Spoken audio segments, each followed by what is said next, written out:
So thanks and welcome to join us on the 1 p.m. bilingual news. We are Keja Henry Atembe and Monique Naosu Futso. Good day, Monique. Good day, Henri Kejan Atembe, 13h à Nefolum, 13h à Tcholiré. Bienvenue à ce journal bilingue dont voici les principales articulations.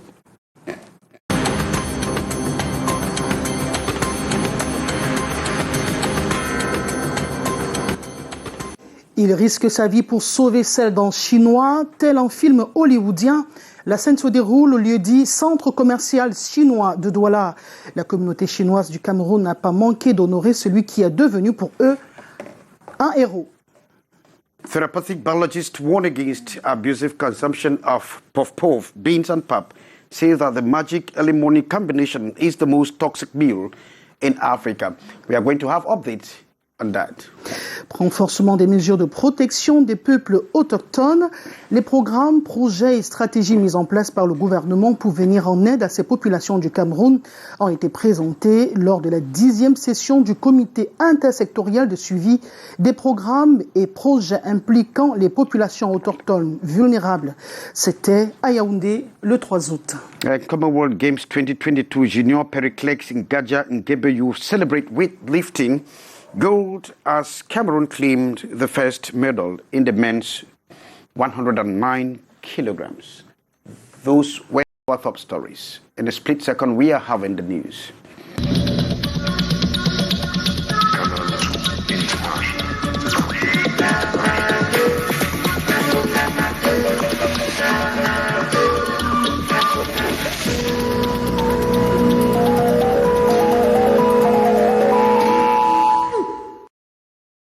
Thanks and welcome to join us on this bilingual edition of the 1 p.m. news. We begin with this brief. There is unusual silence around the health situation of the Minister Delegate to the Ministry of Agriculture and Rural Development, Clementine Anaga Messina.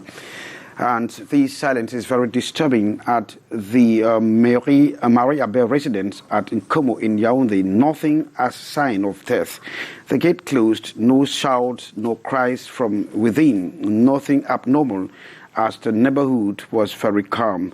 The security told our reporters off camera that the husband of the minister is the only one at home and would not receive anybody at Soch.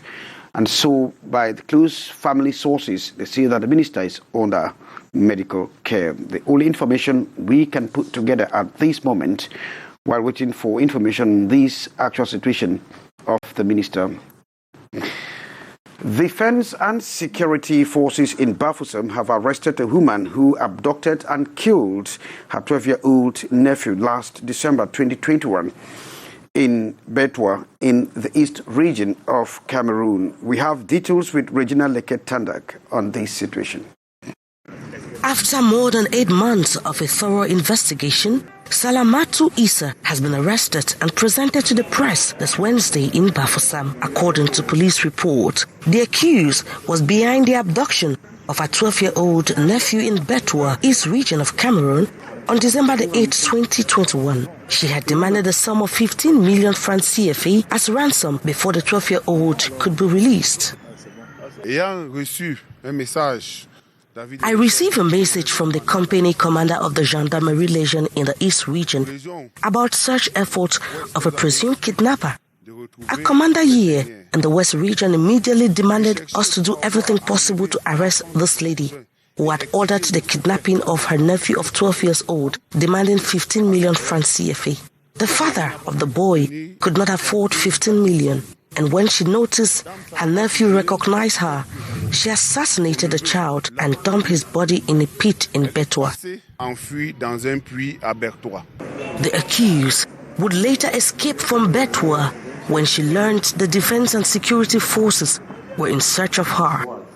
Thanks to collaboration of defense forces and the population, she was this Wednesday arrested in Bafoussam as she attempted to escape to Nigeria. Elements of the gendarmerie have equally hinted it was thanks to their modern methods of investigation and the use of GPS that the accused was tracked from Betwa to Douala and Bafoussam, where she met her Waterloo. A very unfortunate situation there. The recent publication of a therapeutic biologist classifying the magic combination of puff-puff beans and pap in Africa as the most dangerous meal or toxic meal. In fact, this has left tongues wagging on social media. What makes this balanced and rich morning-night or morning-to-night diet a threat to health today is what Beatrice Ngamo is trying to tell us. Puff-puff, beans and pap meal unanimously appreciated by Cameroonians. What they enjoy in the morning like evening. The combination of a balanced meal, rich and very healthy. Like for breakfast, yes, it's very nice and it's comfortable. It has protein, it has iron. It is everything in meat that you can say. Beans have very important part to play in our body, as protein, iron, and so on. Donc, de manière générale, on ne peut pas dire que les beignets haricots bouillis sont toxiques pour la santé. But one first by the therapeutic biologist, Dr. Paulin Zober, tagging this combination the most toxic meal in Africa. Le problème, c'est le fait que les femmes qui font les beignets haricots utilisent par exemple l'huile à plusieurs reprises. L'huile est déjà principalement une source de cholestérol. Donc, à force d'utiliser, ça devient nocif pour la santé. Of puff-puff, beans and pap today cannot make anyone sick the next day. The nutritionist adds. It is not toxic, but the abusive consumption and the manner that it is composed, what can cause illness. The manner of preparation and consumption of puff-puff, beans and pap, like many other meals, open to all, such as cancer, obesity, diabetes, cardiovascular diseases, and more in the long term. So the social media buzz, one can say, is not only an alarm, but also an alert for all to be on the watch out. Well, thanks very much, Beatrice Ngamo, with that update on the toxic nature of puff-puff, beans and pap. What a magic combination that we certainly will deprive of. Monique Nawos, you have the next part of our news. Thank you, Henri Kedjan Atembe. Mesdames, Messieurs, il y a une semaine, un agent de sécurité a été atteint par plusieurs coups de feu. La scène s'est produite alors qu'il s'apprêtait à protéger un expatrié chinois agressé à main armée au lieu dit douche municipale à Douala. Le président de la Chambre de commerce chinoise au Cameroun n'a pas manqué d'honorer celui qui est désormais considéré par cette communauté comme un héros, Samuel Baïha. Henri Chinda pour plus de précisions. L'épaule et l'avant-bras de Guy Belinga perforés par des balles. Ce vigile a presque livré sa vie pour sauver celle de cet expatrié commerçant à la douche municipale de Douala. Subitement, un monsieur est sorti de nulle part. On commence à voir comment il se tiraillait, il se défendait. Subitement, je suis descendu en courant pour aller le secourir. Et une seule fois en descendant, le type m'a tiré une balle, plusieurs balles même. Il y a une semaine, une caméra de surveillance filmait l'agression à main armée de ce Chinois. Son sac contenant 100 millions de francs CFA est emporté par le brigand qui l'abandonne dans le traumatisme. Je suis Messi et commando, aider la nous. Même bien Messi la société commando, il fait chercher un bon commando ici comme ça. La bravoure de Guy Belinga force l'admiration de la victime. Le président de la Chambre de commerce chinoise au Cameroun tenait à l'honorer après sa sortie d'hôpital. Le bandit a tiré le commando, fait lui mal le corps. C'était maintenant nous soigner, donner un peu quelque chose pour cadeau. Normalement, s'il y en a sinon problème, il faut mon frère camerounais, il faut aider Chinois aussi. Comme ça, si camerounais, il y en a problème, sinon aider aussi. Dans cet espace commercial bruyant de Douala, la sécurité est montée d'un cran. Les policiers disposent à présent d'une arme à feu pour faire face à ce type de danger. Le Douala, il a beaucoup aidé les Chinois pour piller la sécurité. Ça veut dire maintenant, il y en a armes déjà, tout le monde. Maintenant, policier, tout il y a armes. 3 des présumés complices ont été interpellés par la police et 2 millions de francs CFA, d'après des sources chinoises, ont été récupérés. La fraternité sino-camerounaise. La récente publication d'un biologiste thérapeute présentant la combinaison du haricot beignet bouilli comme l'aliment le plus toxique d'Afrique n'a pas cessé de faire couler beaucoup d'encre et de salive sur les réseaux sociaux. Les langues se délient. Qu'est-ce qui fait de cette friandise sollicitée le matin et le soir au Cameroun un aliment toxique? Les réponses dans ce reportage. Des beignets qui font leur entrée dans l'huile au rythme de cette main devenue experte au fil des ans. Quelques minutes de cuisson et ils sont servis accompagnés du haricot et de la bouillie. Ça chatouille les papilles gustatives. Beignet bouilli haricot, c'est le vert ou jaune au Cameroun. Un bon Camerounais qui sort du pays et qui pense au beignet bouilli haricot, le bénétariat, il a toutes les chances de revenir au pays. Dans un aliment un peu consistant, si je mange le beurre maïs comme ça à 100 francs, ma journée est bien tapée. En faisant ce mélange, ça nous permet de pouvoir résister, soit du matin à l'après-midi pour reprendre notre repas. Communément appelé BHB, ce repas a bercé l'enfance de plus d'un. Dans les cantines au secondaire, l'on se souvient encore des commandes 90-10, 60-20-20 ou encore 50-25-25. Les beignets haricots bouillis font sourire ses consommateurs. Non! Le beignet, ça dit le beignet, ce n'est pas l'huile. Le beignet, c'est quand il a cuit. Ce n'est pas l'huile qui fait le beignet. Un bon beignet qui a cuit, même s'il a cuit dans l'eau, quand il est bien cuit, il ne va pas déranger.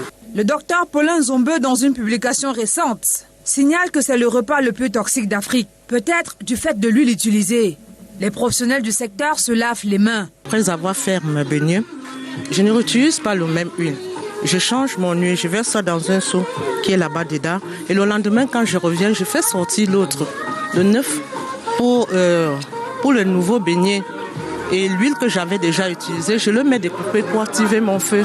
Avec la nutritionniste Davila Kuichwa, on apprend que l'excès de beignets haricots bouillis peut nuire à la santé. Ce n'est pas toxique, mais c'est la consommation à répétition qui peut poser des maladies. Ce qui pose réellement problème, c'est le fait que les femmes qui font les beignets haricots utilisent par exemple l'huile à plusieurs reprises. L'huile qui est déjà principalement une source de cholestérol. Donc, à force d'utiliser, ça devient nocif pour la santé. Les BHB ont le vent en poupe. Sur la toile, des photos de stars tels Samuel Eto'o ou encore Francis Ngannou abondent. Et dans les commentaires, on dit « Le BHB, c'est la base ». Merci Delphine Fonkoutene. Henrique Jean Atembe, journaliste émérite. Vous avez déjà consommé les beignets haricots bouillis, certainement. Yes, of course, I consumed that, but I don't remember the last time I did so. It's quite pretty long. Good appetite. Thank you very much. We have the second part of the news. I'm presiding over a celebration of the 11th edition of the Decentralization Week, or the Minister of Decentralization and Local Development, George Elenga Obam, has actually hammered on the need for local authorities to multiply the checks of civil status registration documents and combat false copies circulating, as well as reduce the tedious means of the acquisition of these documents. He had a series of exchanges with the local authorities, experts and partners in the bid to improve on the process in the municipalities, also laying a cap of the food security concerns. Take a listen to these excerpts as gathered for us by Hyacinthe Chia. The Civil Status Registration Center should not be exclusively an affair of the Civil Status Registration Officer without control and without accountability. Each center is a link in a state system that the representatives of the state must manage and monitor. The African Union invites us to build computerized, dynamic, interoperable, resilient, proactive, and agile systems. Ladies and gentlemen, distinguished personalities, the main strategy for the 2022 Africa Day of Decentralization and Local Development aims to recognize the experiences of regional local authorities in dealing with food security issues and presenting the best intervention practices, as well as to identify the challenges and prospects for improving food security levels in Cameroon. Quant à la journée africaine de l'enregistrement des faits d'état civil et de production des statistiques de Well, thanks very much, Cynthia. That was Minister Olang Obam George talking there on the process of facilitating, the acquisition of civil status documents. And now, stakeholders have been meeting in Douala to review or receive the results of a study that have been carried out in order to improve on the production of local flour to make it more competitive. In fact, the stakeholders in the agro-industrial sector in Cameroon are equally strategizing on how to incorporate 20% of local flour into wheat production. Details with Ambo Gladys Diba. Cameroon needs at least 715,000 tons of wheat flour to meet local demand, but the current production of flour from plantain, cassava and sweet potatoes to substitute wheat flour is still insignificant and uncompetitive. The challenges first was the fact that we are not properly structured, so that individuals are making small units of production, and it is very expensive, it's cost effective. Production cost itself is a very, very important element. So what we are talking about is how do we congregate, how do we aggregate our efforts in order that we solve all of these problems which are inherent in production and inherent in drying. Those in the production and processing chain are convinced that there could be a change in the narrative if they are provided with improved seedlings, modern flour production units, and taxes exonerated on loans and local flour. If the farmers are grouped into what you call the cluster plantation method, it becomes an industrial type of production where we can mechanize, where we can streamline costs, where we can streamline management costs, and at the same time we can be competitive like any other agro-industry. Stakeholders in the agro-industrial sector meeting in Douala this August 3rd, 2022 are seeking ways to revitalize the sector as government plans to incorporate 20% of local flour in flour-based consumer products as projected in the 2030 National Development Strategy to reduce balance deficit annually by more than 20 billion CFA francs. We have a project together with the MINEPAT in order to produce studies that will capture all the opportunities to invest in the sectors and how to properly accompany those sectors. The study carried out by experts indicates that Cameroon needs 572,000 tons of plantain, 476,667 tons of cassava, and 572,000 tons of sweet potatoes, as well as reduce 40% post-harvest losses in order to meet the desired production of local flour. Well, thanks, Amber Gladys. Monique, we have our third part. Il est 13h19 à Bandrefam. Nous parlons à présent des politiques publiques visant à renforcer la protection des populations autochtones. Les programmes, projets et stratégies mis en place par le gouvernement en vue d'aider les populations autochtones ont été présentés à Yaoundé. C'était le 3 août dernier à l'occasion de la 10e session du comité intersectoriel de suivi des programmes et projets impliquant les populations autochtones vulnérables. Elle a réuni les leaders des communautés autochtones pour le suivi des actions sur le terrain. Reportage. Évaluer l'action mise en place par le gouvernement et les sociétés civiles pour promouvoir les droits de ces peuples autochtones, objectif principal de cette 10e édition du comité intersectoriel de suivi des programmes et projets impliquant les natifs vulnérables. Et pour voir c'est quoi le niveau de prise en charge des populations autochtones, qu'est-ce qui est fait pour leur permettre d'accéder aux services sociaux de base, qu'est-ce qui est fait pour qu'ils puissent véritablement être intégrés dans la société camerounaise. Ces personnes vulnérables ont encore des difficultés à s'intégrer dans la société, en particulier dans le secteur éducatif. Les difficultés rencontrées actuellement au sein de la communauté Bakola, Bageli, voire Mbororo, c'est l'accès à l'éducation de nos enfants.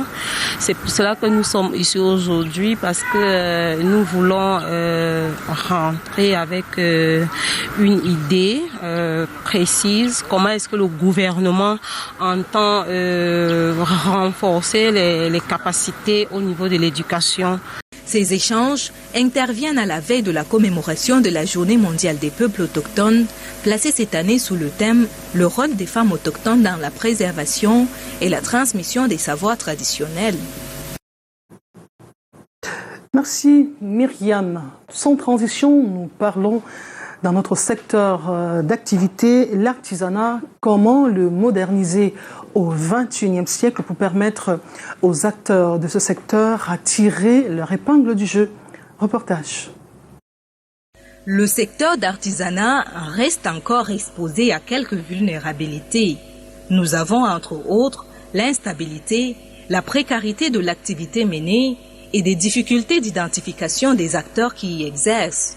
Pour pallier donc à ces bémols et aider les artisans à migrer du secteur informel à l'économie formelle, l'obtention d'une carte professionnelle d'artisan s'avère très bénéfique. Nous voulons en fait progressivement assécher les marais de tous ceux-là qui en fait sont aujourd'hui réfugiés dans le secteur informel et qui donc peuvent ainsi, avec les avantages qui pourraient leur être offerts en termes de sécurité sociale, en termes de couverture maladie, en termes parfois de cotisation en fait auprès de la CNPS, eh bien que tous ces schémas-là leur soient offerts et de façon à ce que cela effectivement dynamise l'activité économique de façon générale dans notre pays.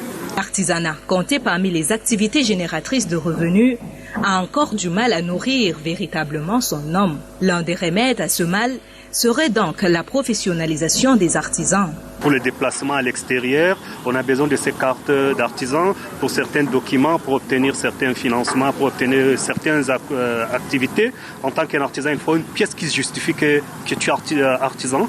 Il y en a beaucoup qui n'en ont pas. Moi, j'ai eu la chance d'avoir et j'ai bénéficié beaucoup avec ces cartes.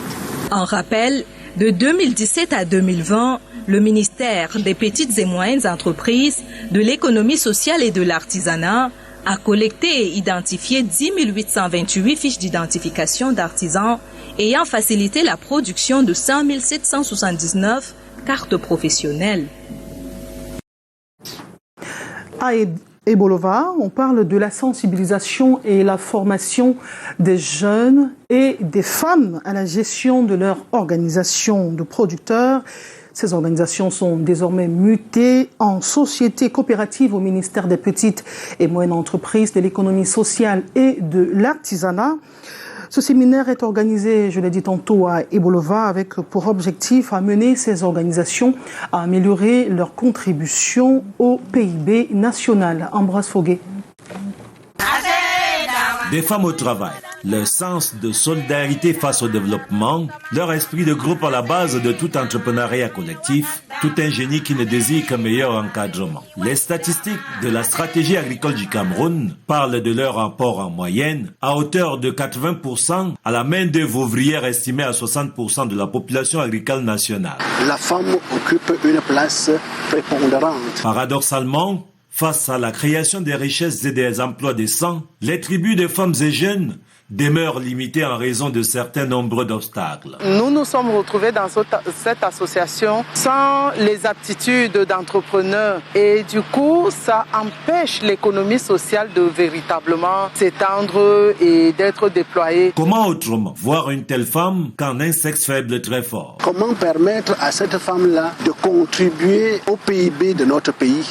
Nous pensons qu'il est important d'outiller cette femme. Aujourd'hui, au ministère des Petites et Moyennes Entreprises, de l'Économie sociale et de l'Artisanat, on a espoir en voyant la migration des femmes et jeunes vers un mouvement coopératif. Nous dépensons plus qu'il en faut alors que notre pays regorge de potentialités qui peuvent permettre à ce que la production nationale permette de satisfaire la demande nationale.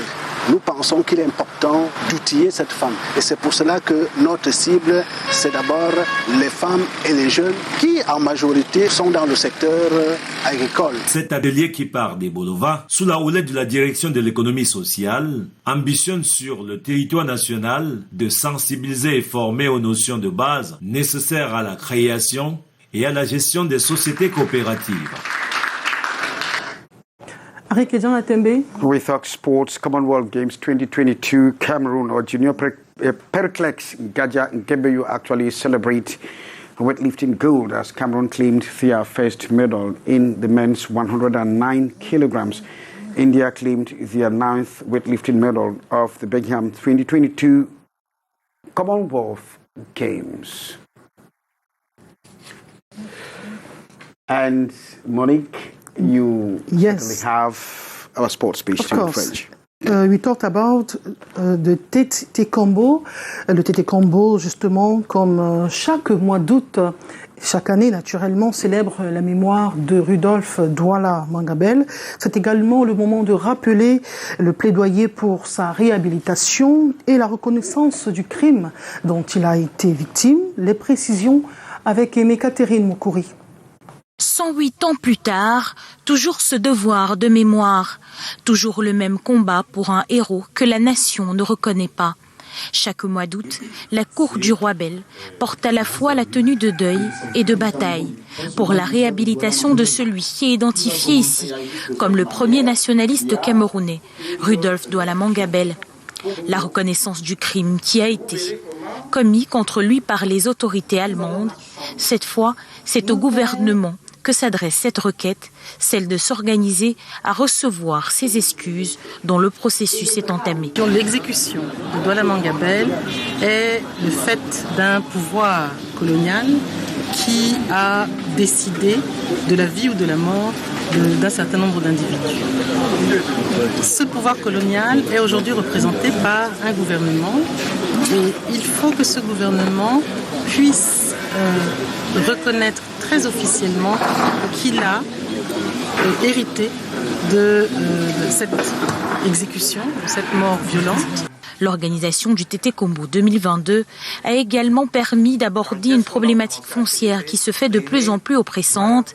Le cas de Dikolo dans le canton Bali sert suffisamment à questionner la gestion administrative de la terre héritée par la colonisation. Après les indépendances, on n'a pas revu toutes ces lois, toute cette réglementation qui concerne le foncier au Cameroun. Et aujourd'hui, c'est l'administration qui est toute puissante. C'est-à-dire que sur vos terres, c'est l'administration qui vous attribue, qui vous confère la jouissance de vos terres.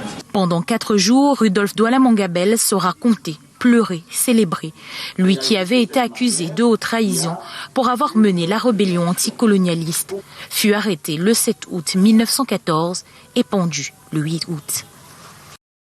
À Bafoussam, dans la région de l'Ouest du Cameroun, on célèbre la beauté de la femme. Ce sont des préparatifs en vue de désigner la plus belle de la région de l'Ouest qui représentera cette région à la finale nationale Miss Cameroun.